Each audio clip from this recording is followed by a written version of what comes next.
So అంటే ఇప్పుడు దర్శి అంటే like you are well educated, one of the well educated actor. ఒక పీజీ ఐఎమ్ కంప్లీట్ చేసి. Educating myself. Well educated అనేది ఒక పెద్ద బూత్లాగా ఉంటుంది ఇప్పుడు. ఓకే. సో అంటే మామూలుగా ఈ కాలేజ్ రీయూనియన్స్ ఇవన్నీ ఉంటాయి కదా, అలాంటివి వెళ్తుంటారు ఎప్పుడైనా? చాలా రోజులైంది మా కాలేజ్ రీయూనియన్ పోయి. యాక్చువల్లీ చాలా రోజులు అయిపోయింది. ఎప్పుడు వెళ్ళారు లాస్ట్? 3 years కింద వెళ్ళినట్టున్నా. కోవిడ్ తర్వాత ఒకసారి వెళ్ళా. ఓకే.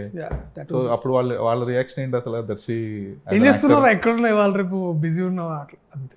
ఓకే. అరే ఎవరైతురే అంటే దే డోంట్ షో దట్ అడారేషన్ అలాంటిది ఏం చూపించారా? లేదు, నన్ను ఈక్వల్గా ట్రీట్ చేస్తారు. సో మంచిగా ట్రీట్ చేస్తారు. అందుకనే నా ఫ్రెండ్స్ ఇప్పుడు కూడా వాళ్ళే.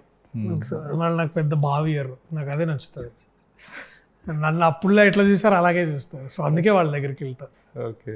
అంటే అసలు ఇది స్టార్డమ్ ఇవన్నీ నథింగ్. బాగాలేదురా సినిమా చేయక అట్లాంటి, అరే చాలా బాగుందిరా ఇంకొకటి చేయట్లాంటి ఇంతే.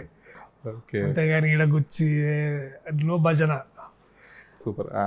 అలాంటి ఉన్నప్పుడు కొంచెం ప్లస్ అవుతాయి ఎప్పుడు కూడా ఒక మీద చెప్తారు నాకు ఏదన్నా చాలా గలీజ్ ఉందని వెళ్ళిపోతారు కూడా మధ్యలో లేచి.